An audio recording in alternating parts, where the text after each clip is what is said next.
shout out my homie JR. Dopest natives alive, baby. Let's go. Dopest natives alive. Dopest natives alive. Give me chills. The dopest natives alive, Northside Bay. Boom. Hey, what's up? This is JR Smoke coming to you from the Circles Festival, and I was just introduced to a dope artist that I actually got to witness rock the stage all the way from Detroit. What's happening, brother? Oh man, I turned up a little bit, man. I brought the energy up. I lost my whole voice, but it was well worth it. We traveled a long way. We actually flew in from Toronto. My friend lives in Toronto, so we crossed the border and then we flew all the way here. But it's great, man. I feel grateful, just for everybody that put me on, and just to have the opportunity to come all the way out here and share that music is great, man.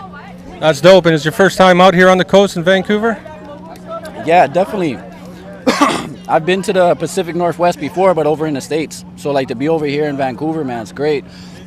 The goal is to always like I'm a community organizer too, and we do a lot of building with our culture, and ceremony and things. We use this music, like for me, I use the music as a platform to build relationships.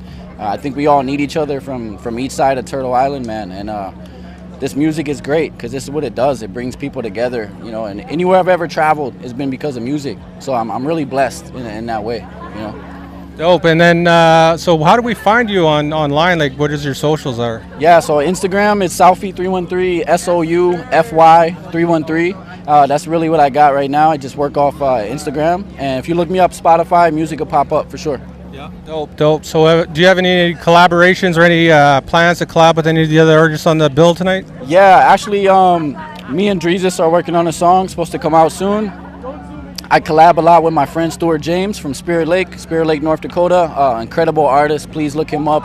Got a song coming out with Defy and Natani Means coming out pretty soon. And then I've been building with a lot of the people here, man, a lot of the cats. So I'm pretty sure that I'm gonna get some collabs out of that.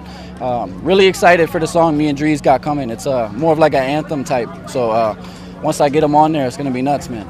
Yeah, that's dope. We definitely need to hear more from the down south natives. I'm starting to get a little bit more familiarized. I've just recently heard of Stella Standing Bear. I've heard of Defy. I just started talking with a guy by the name of Ideal out of Chicago. I'm not sure if you heard of him, but and then you coming out of Detroit. So yeah, man.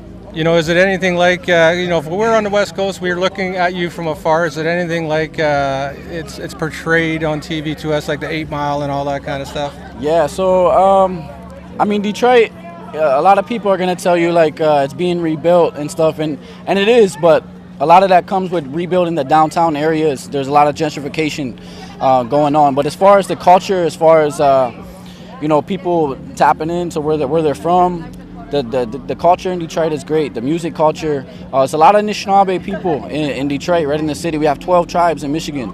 So we actually do our own festival called Vibes with the Tribes in Detroit. It's Michigan's first native culture and music festival. So it's just like we're spread out. It's that thing where you spot a native in the grocery store, hey, what's up, man? And besides Anishinaabe, there's a lot of tribes that are moved, that live in the Detroit area for many different reasons. But right in the city of Detroit, it's wild because you'll hear all that stuff, and yeah, that element is there. It's still there if you're into that, but a lot of people are growing farms in Detroit. They're getting back to the indigenous foods in Detroit because we got all that land in Detroit that's open. So that's a couple things that we do. And for me personally, I tap into the other Anishinaabe and the other native people that are there, because being lost in that concrete jungle, we all need to be grounded in our ceremony, so we always find each other. And so Detroit's a beautiful place, man. Good food, good music, good people, and I feel like you find that element that you hear about Detroit, you find that anywhere you go if that's what you want. I'm sure you can find it here too, Oh yeah, that's true. And the thing is that's what our podcast is about. Dopest Natives Alive is shining people that are going to lead our young people to the future in hip hop, arts, and all those other kinds of things. We are what the question I was asking you was kind of some of the stereotypes, and a few years back I got the chance to go to Chicago and visit, and I got to go to the American Indian Center, and some of the messaging I heard there was that we didn't exist. We don't exist there. There's no reserves. People just think that we're non-existent. So to hear from you that Detroit's strong. The bloodlines are strong. The tribes are there. That's a very important message, isn't it? Yeah, I mean, in Michigan we have 12 tribes. So we, if you've ever seen people like do this with the hand, like we got the glove, and then we got the Upper Peninsula. There's 5 tribes in the UP, the Upper Peninsula, and there's 7 downstate. The closest reservation to Detroit is about 2 hours away. But it's still kind of that same aspect. Like when I tell people who I am in a city, if they're non-native, and you say like I'm an Anishinaabe, they don't really know what you're saying. If you say Ojibwe, some might know what you're saying.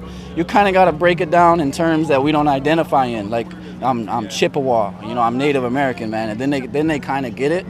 But the way I look at that is we know who we are. So when people have that type of view of us, it's a teaching moment. So now we can teach them, and now they don't just have whatever the textbooks lie to them about.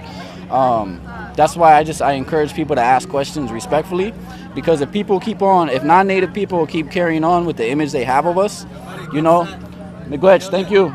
It's not really gonna do anybody any good if that's how they feel and that's how they think about us.